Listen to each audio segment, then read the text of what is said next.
What's up, everybody? It's the Behavior Code. I'm Yogi Chris. We got Shahmir Corleone here, Shahmir Khan, and we've had him on the show before back in September. So he's new up-and-coming rising star in IMC, and it's nice to do check-ins with that sort of circumstance because of the rapid growth. And you all will see it. He won't see it. Most of you actually won't see it because, well, maybe you will. It depends on how well you know him. Some of the beasts are here, so they know him. But you'll definitely notice a difference. So you can always go back and check that episode 4 months ago. We'll probably have him back in like 4 more months. And I know because I went through the process. I know what it is. I know a year or maybe even slightly less than a year after my first one-on-one with Arash, it wasn't like a podcast. He started a Facebook group called Brotherhood of the Wolf, and it had like 5, 6, 7, 800 guys. It's in it. And so he would do Facebook live streams in there interviewing some of the IMC guys. He did one with Pablo, one with me, one with Brian Casella, Satori PUA, and probably like 4 or 5 other guys. And then he stopped doing it.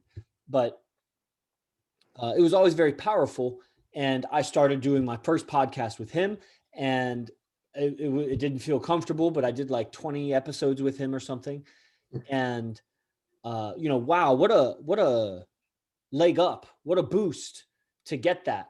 Now somebody talks to me about public speaking and it's just like, why get nervous? I don't know. I hope to stand in front of a crowd one day that makes me nervous. I just don't know. I just get more powerful. But that's why we have Shahmir here. Shahmir reminds me of the journey. And so I'm going to be picking his brains about how he's been applying the tech and what's been going on in his life, new movements. It's kind of a time capsule for him. And if he stuck with it, even just as long as me, to 5.5 years, looking back, it's just going to be amazing to see that change. So here he is, Shahmir Khan. I think from Reno, Nevada, he is right now. What's going on with you, brother? What's up, brother? That is correct. I'm in Reno, Nevada.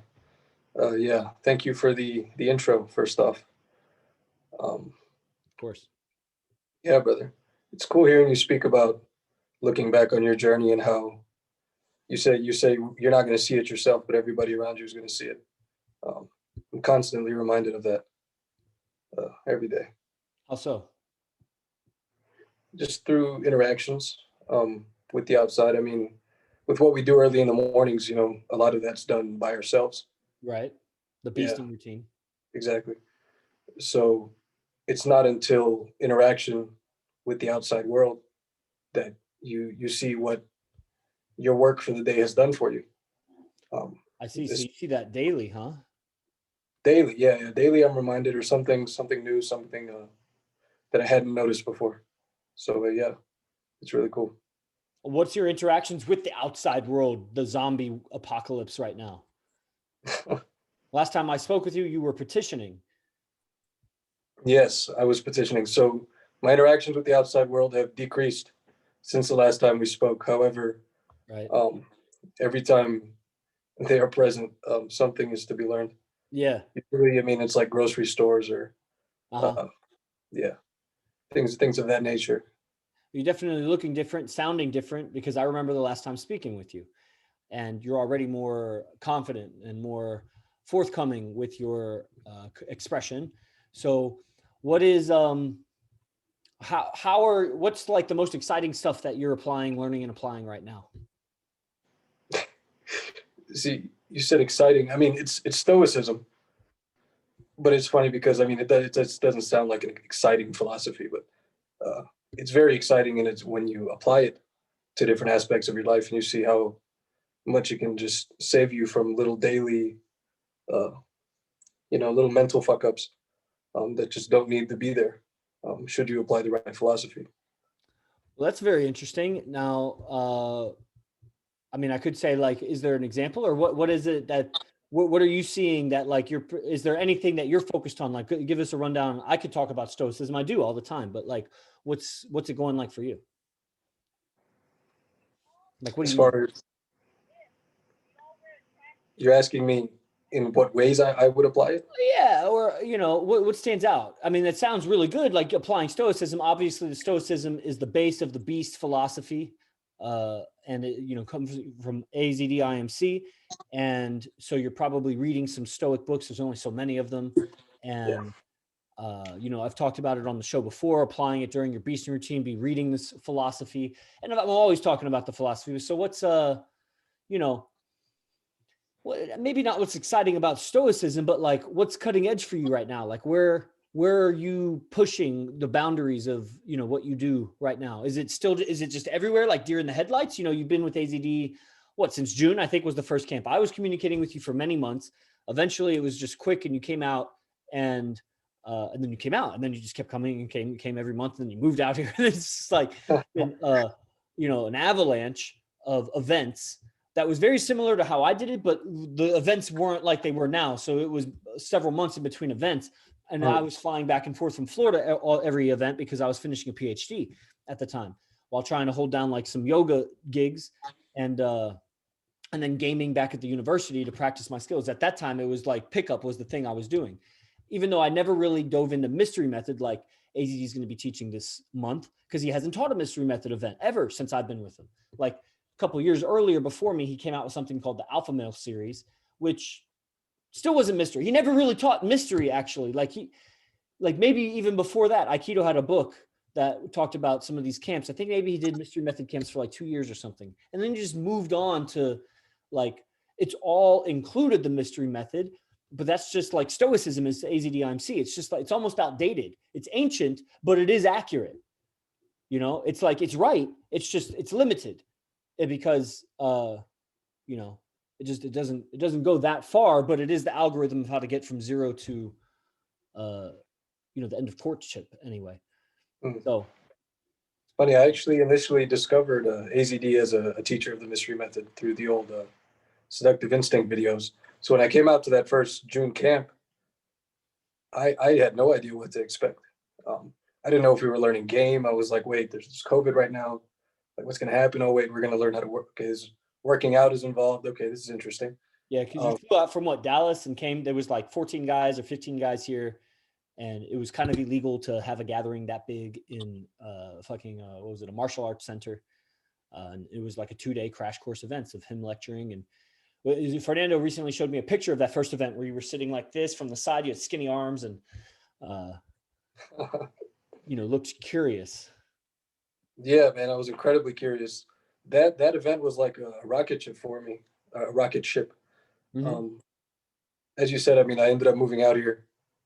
I was very fortunate to come into all this during a time where he was presenting the beast routine. So on top of all the things that you get in live AZD lectures, it was a whole change in lifestyle as well. Mm-hmm. You know? Yeah. So if we're talking about the commitment and consistency when you're getting started, I was very fortunate to be introduced during that time. It was almost as if I had no choice but to just, and of course I had a choice, but you didn't know what the event was. You showed up. Up until then, it had been love spell boot camps, which were themselves changing because the love spell was a program for like a year. And then he started this love spell boot camp series that it started in like February of last year or something. And so it was love spell, but then it went into mind control and hypnosis because he was getting a certification through the hypnotherapist, Anthony Jacquin. And so then there were 2 events on like language and hypnotic speech and whatever. And it was always this love spell theme, but then something was, and then the Lions Den started. Love spell, he ended the program and started, it was just the same thing. It was at the same time of day, just changed the name of it and whatever. And so the philosophy, it changed, the teachings of it changed. That's why I changed to the Lions Den. So the boot camp for that month that the Lions Den started, I didn't know what it was. I'm the guy selling it. And I'm just like, okay, it's a boot camp. It's going to be, because guys are asking me questions. When do I show up? How many days is it? Like, what's it going to be about? Kind of like you. And I was probably like, dude, this is probably what I said. Dude, don't even question. It's AZD. Like, everything's really good. Just come out here. What are you waiting for? Like, you know, and so you come out. Little did I know it's going to be, let's do some calisthenics.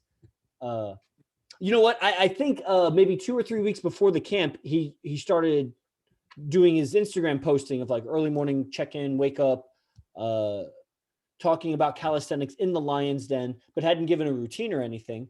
And then at that, it was a boot camp technically. It wasn't a beast camp. The beast camp came 2 months later. the routine was given. And that's where I remember you met Susie and you went out to the field with someone else. I forget who it was, Sultan maybe. And you were doing like jogging burpees for like 6 hours or something. I don't know what it was. 6 hours. Came back at No, 6, came back at noon. And anyway.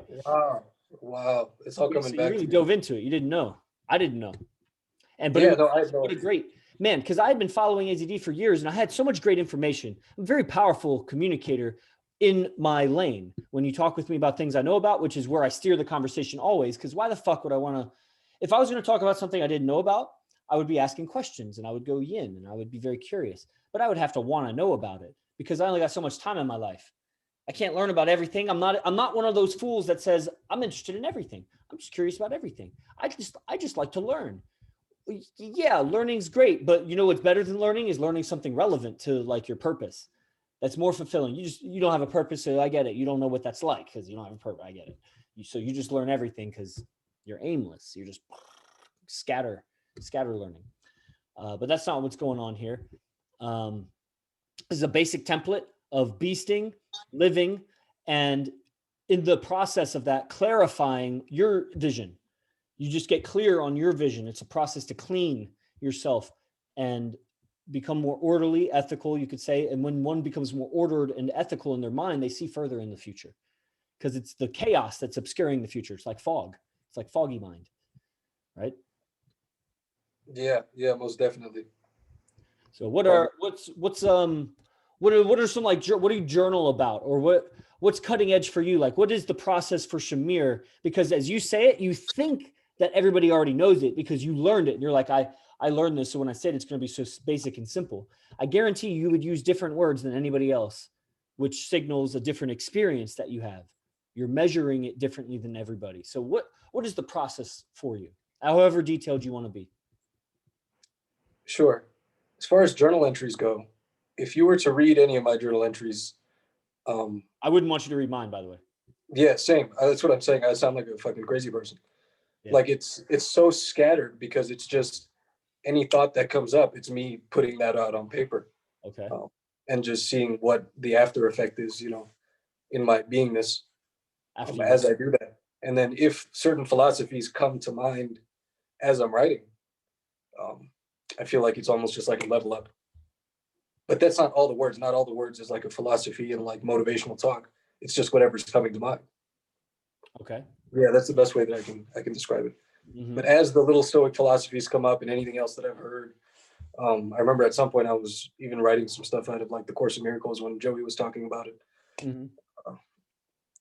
Yeah, it's very scattered, but it's I don't know if relieving is the right word, but it feels very nice afterwards. Mm-hmm. And then what else? That's the journaling part of it. I didn't mean to narrow you on the journaling. Like, what is your process? How would you describe your process if there's somebody that didn't know like what it is? What is beasting? Beasting is a different activities that all require you to drop your mind and see. The words I want to use are come into your heart, but I don't think that really explains what it's all about. It's just shifting. That doesn't even encompass it, but it's a matter of getting out of your head and into the flow of life through certain activities. When we wake up, you do a cold shower. It's a big part of it. The different videos we're having to post on Instagram that also requires you to not be in your head. It's just consistent activities where um, you're not trapped. You're expressing over the course of multiple hours. And then you get into the calisthenics and the meditations and journaling. I incorporate a lot of shadowboxing into my beasting. I mean, I love to do that. Only because I'm not at a gym actually training, but yeah, shadowboxing has become a huge part of my routine. It's almost as if using AZD's tech along with that, with any kind of martial art, just, I don't know, you go Super Saiyan, dude. It's the best way I can describe it. Yeah, what is that? So using AZD's tech with any kind of martial art, you go Super Saiyan. Is that like I think I get it. I think I get it. And if anybody doesn't know what that is, I mean, that's an anime Super Saiyan's like, you know, level up like a martial artist, like superpower. So, okay. So your process, cold shower, expressing yourself, getting out of your mind, dropping your mind, calisthenics, posting on Instagram, and cool. Yeah. Process, right? So where do you see it going for yourself? The process. Yeah, the process. How's the process going? Where do you see it? How do you see it in your life in the future?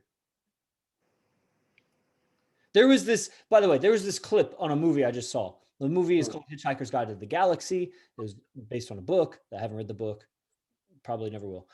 But there's a scene where they find this gun that like the master computer of the universe made. This gun, you shoot people and it automatically gives them your perspective of life in the situation. It's called the I think it's something, it's like the viewpoint gun or the point of view. There, it's the point of view gun or something. So you shoot somebody with this thing and they see your perspective. So that's kind of what I'm doing with my communication is I'm shooting you with my words and I'm getting back you.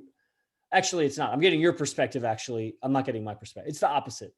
It's I want to know your point of view perspective of it. You know, so what is your point of view of the future when, you know, at your age, in your development, in your depth in the process? I'm interested to hear what you see, which will change. It's not going to be exactly what you see, but I'm interested, like, has it come to mind? Have you contemplated it? I'm sure something's come up, or is there nothing? If that makes There's sense. not nothing. About the It makes sense. future, about the routine, maybe physicality, your body, maybe like your job, or a clarity on the vision of where are you going with it? Where do you want to take it?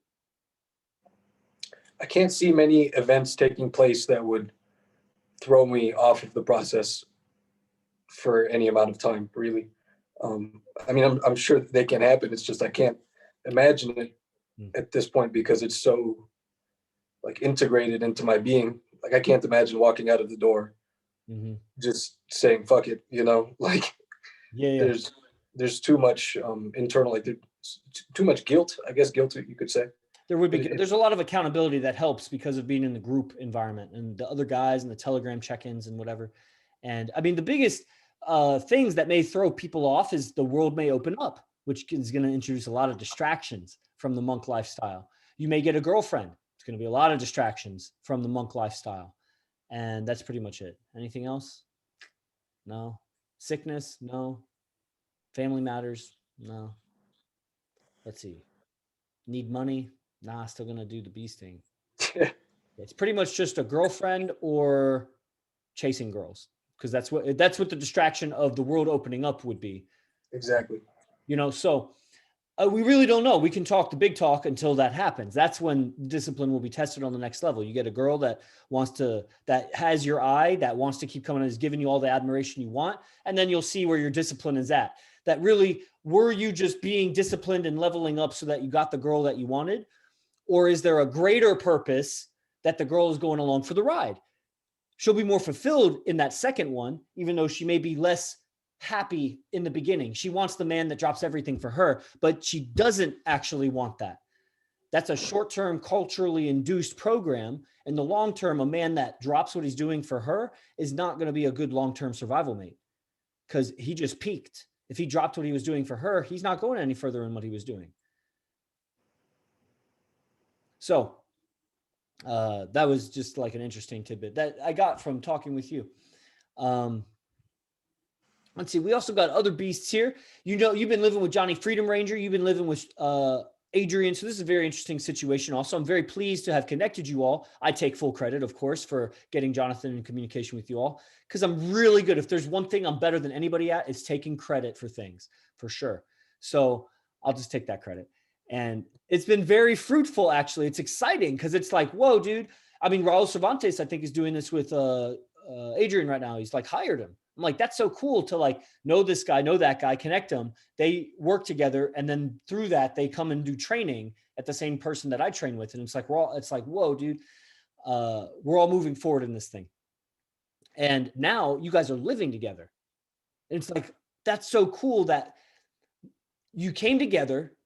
This is unfamiliar to people. People don't know this. It's to meet somebody not because of convenience, like you were both in the same local area, not because you were both attending the same school, not because you worked together. How did you all meet? Through the internet, through Instagram? Okay.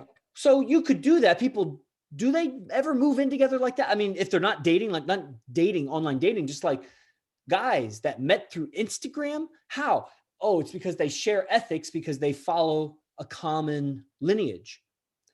So the alignment it's very good. It's very conducive to resolving conflict, let's say, because nobody wants to be in a bad light. And so that's really cool. So what's that been like for you? Because there's other guys that are on the fringes, Jordan Amari, all these guys, Alec, Troy. These guys are, Pyro. These guys are like on the fringe of just picking up and moving. They're mobilizing their business. Maybe they're going to start the base where they are. You guys are in Reno, 3 of you. Is Devin with you guys too? Devin is in Nevada. I haven't been in communication with him recently. He's here. There's an example of a man getting tested. He just got a girlfriend and some activities dropped, but he's still coming to the Beast Camp this month. So we'll see. Oh, cool. Cool. He's coming live to the Beast Camp. So we'll see. It'll be impressive. Ibarra Rose just went through that. So he started beasting up, made his girlfriend hella attracted to him because he started beasting up. But that also came with other girls getting attracted to him. So he starts talking with other girls. Then his girlfriend just can't handle it. I'm not going to say too much. Error's thing. This is the basic timeline that's going to happen to everybody that had a girlfriend. They were who they were. They had their girlfriend. Then they start beasting up, losing weight, building muscle, getting more confident, getting more expressive and outspoken. Girl gets hella attracted to you. But then you're like, well, fuck, I'm a man. I'm going to talk to the other girls. And then you see the drama and the disagreement. Even though the agreement was said, the disagreement becomes apparent when the situation arises. So how has it been in the journey of moving into a base? You guys signed a lease yet? Are you in a base or is it still Airbnb? Right now it's still an Airbnb. We've hit some hurdles in terms of finding a base. We found one, and some things have happened, but it's still very much in the future. Yeah, is Devin coming there to be in a 4, or do you need a 4th? Or are you just going to do it with 3? He said he'd be willing to be the 4th. You'd be willing to be the 4th. You need a man that wants to be the 4th. Yeah, I hear that. That's definitely telling you what. My mind. You know who didn't make the cut for here was Susie and BC. Really? And those guys are beasts. Okay. Those guys are beasts. Yeah. And it's not because they're more or less beastly, because they're hella beasts. It's just they had other things going on. I mean, Susie has 2 daughters and a wife that's giving him a hard time about, whatever.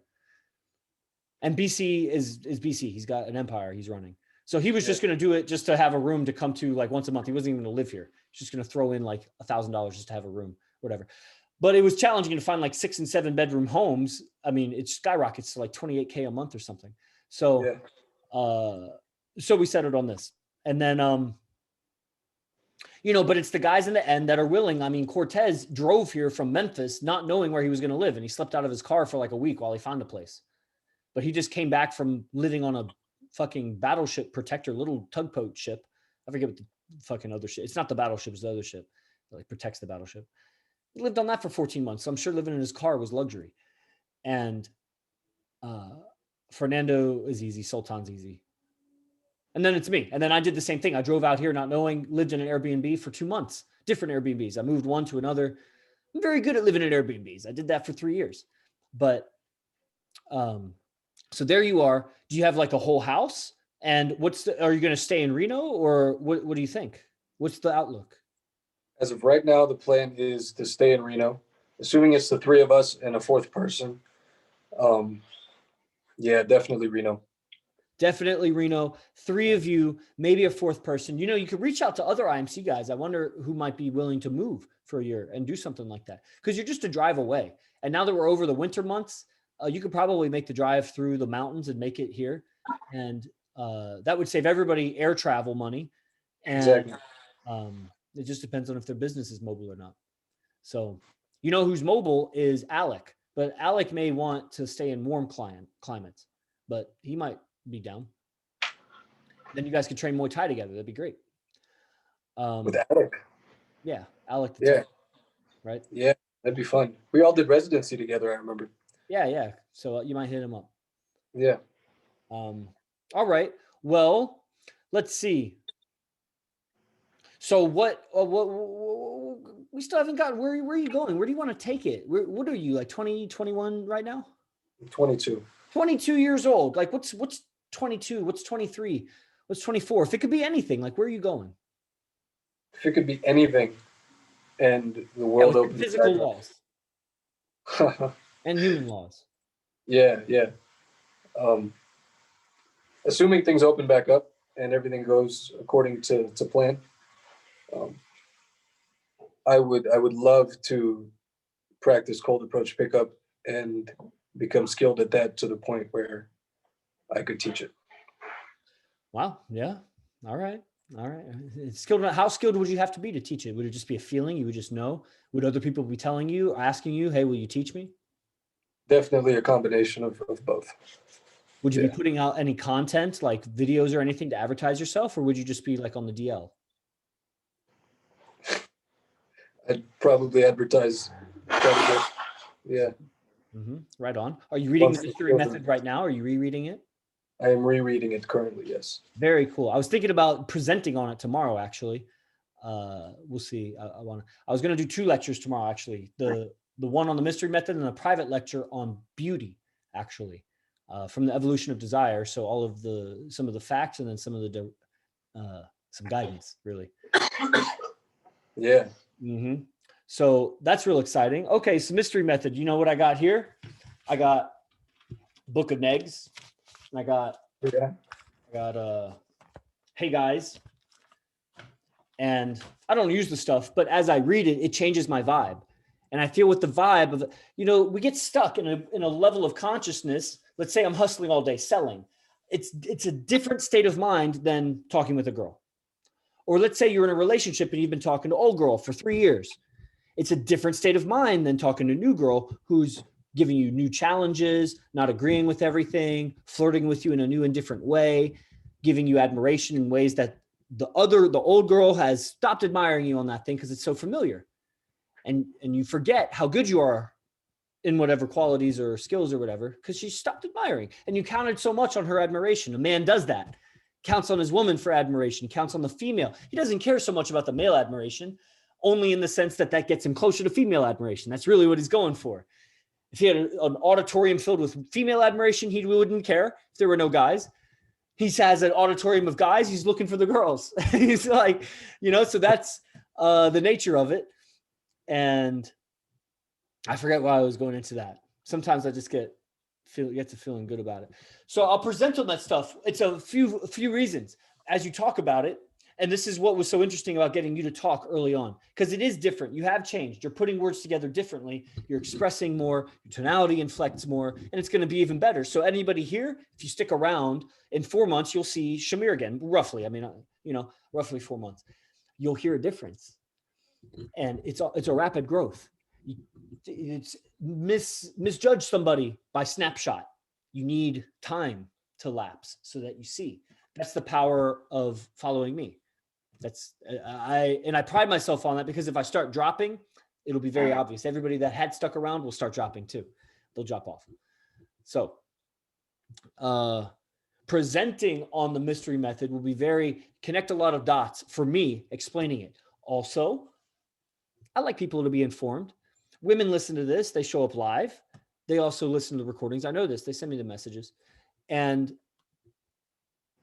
it's a very interesting topic. It's very controversial. I remember when I was broken, the first girl that I got with practicing the Mystery Method, or whatever. It was Styles' game, actually, which is a guy. His name is Style. And it's based on it is Mystery Method. I was just using some bits and pieces. And because I was just a dilettante, I was just like reading about it. I didn't know it. And it worked. I was like, oh, fuck. And for me, I was going through like hella dry spell, because I had just been tripping acid for like 2 years. And then while I was still a PhD, so I was smart or whatever, but just like totally whatever. I was just coming out of that shell. really. And which is really funny. I was like a guy with a great body because I was a wrestler, and then I got right into yoga, and I was hella dedicated to yoga. I had a great body. I still have a pretty good body.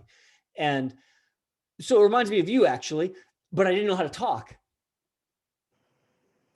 I knew how to talk about some things because I was a great PhD and whatever, and get me talking about those subjects, and I know a lot, but I didn't understand communication, how to give and take, how to inflect, you know.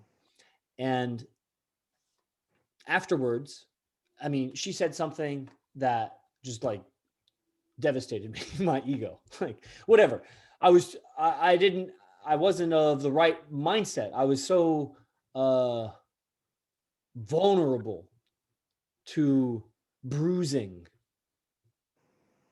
I had way too much expectations. It was so unreasonable, but I had to go through. It was so absurd too, because it like triggered me for like 2 weeks, like after getting with her. I remember that.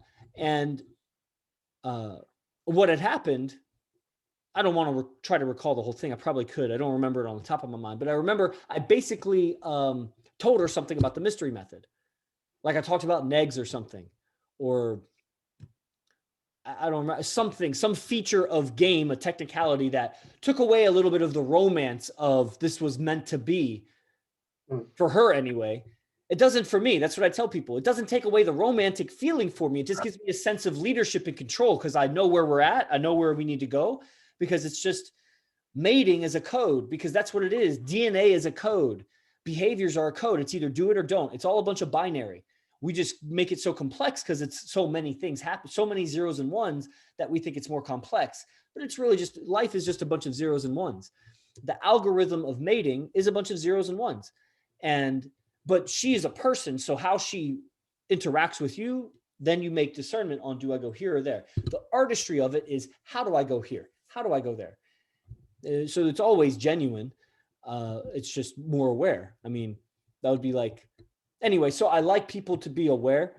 It holds people very accountable. The funniest thing when you teach a girl about the mystery method is she starts like trying to critique you or something. You'll be talking with her and she'll be like, did you just neg me? I'm like, God damn it. No, I was just talking. But then she'll start seeing everything you're doing through the lens of like you're trying to manipulate her somehow. She'll be trying to outgame your game. That's not why I taught you the game, girl. I taught you the game so that you know I know what I'm doing. And because it's so fascinating to me, I just wanted to share it with you. But you know, you got to give up wanting her to be interested. You just show up so confident and so enthusiastic about what you have to talk about that she's just interested in your confidence. You quiz her afterwards, she's not going to remember anything that you said. It's the energy. So that's where the emphasis goes. And that's where the mystery method is lacking. It talks about state, but the guy has nervous breakdowns all the time. Not all, like every year or so. You know, the energy, that's where AZD came in and transcended. So he applies mystery method, but with, you know,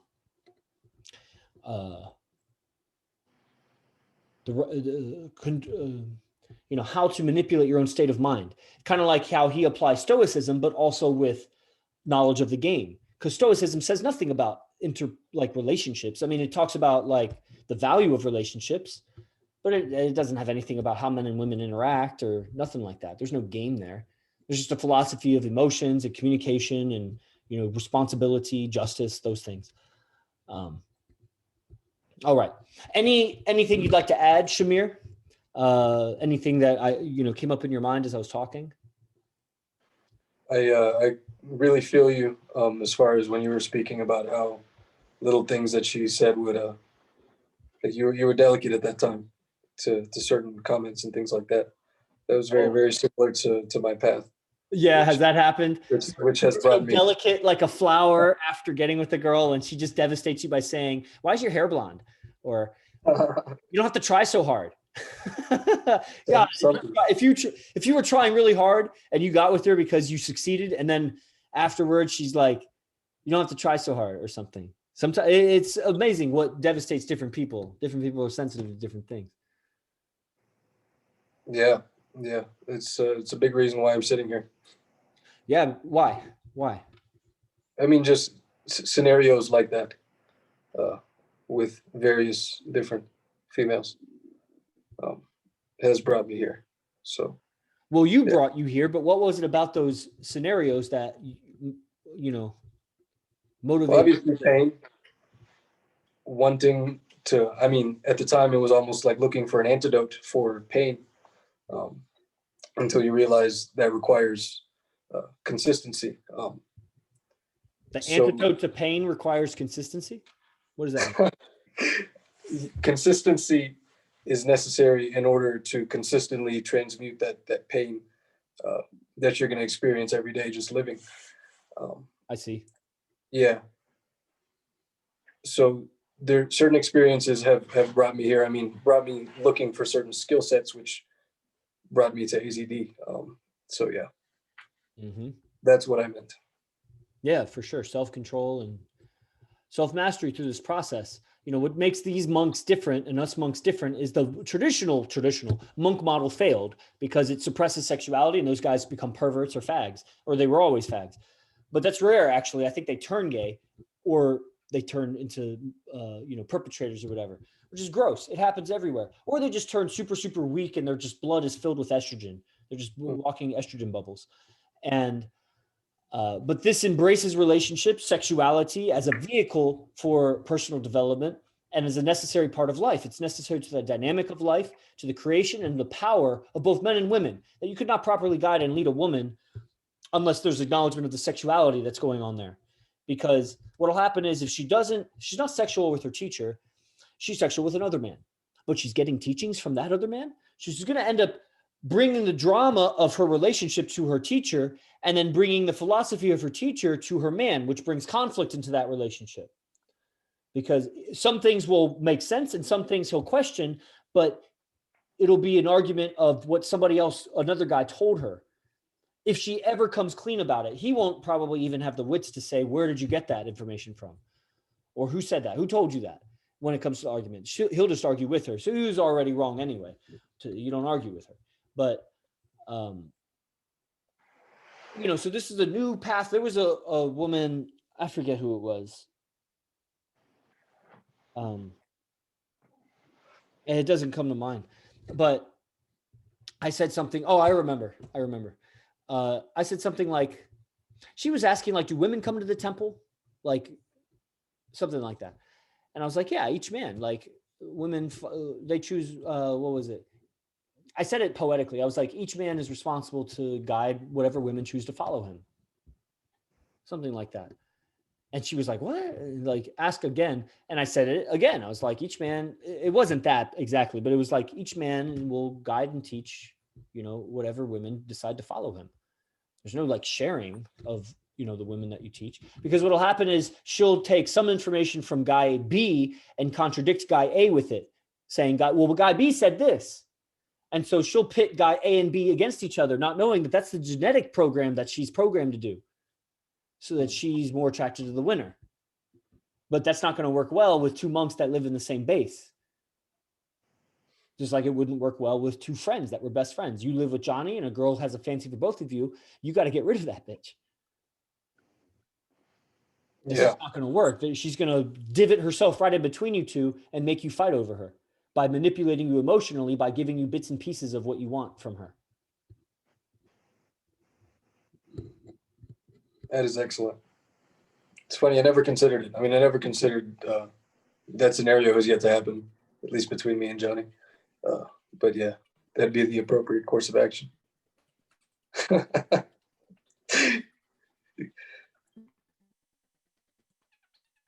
Oh, I can't hear you, Chris.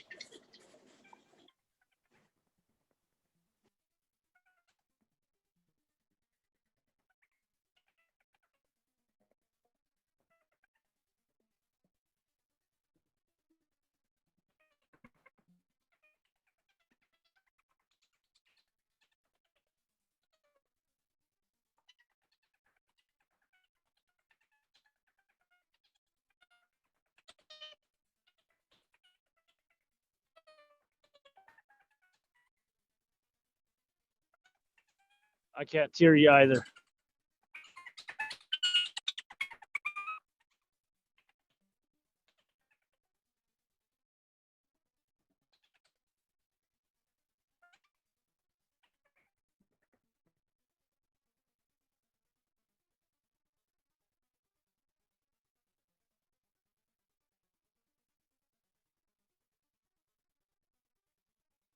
know what's going on.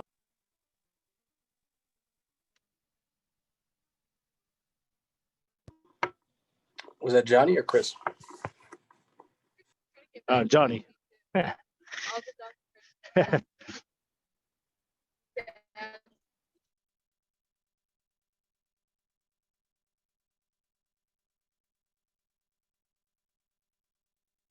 B. Did that do it? Yeah, but now I don't hear you. You're muted. But it probably sounds like a tin can right now. Yeah, I mean, I can hear your voice a lot better. There's just some But static. it sounds like a tin can, or it sounds good? Tin can is, yeah, it's a little bit like a tin can, but I can hear you better than I did before. Now I can't hear you at all. No. Maybe my microphone just stopped working or something. Huh? You don't hear me? Okay. You're good now. Oh, you do hear me now because I'm on the USB mic. Samsung. So now you don't hear me. No, I can hear you now too. Yeah.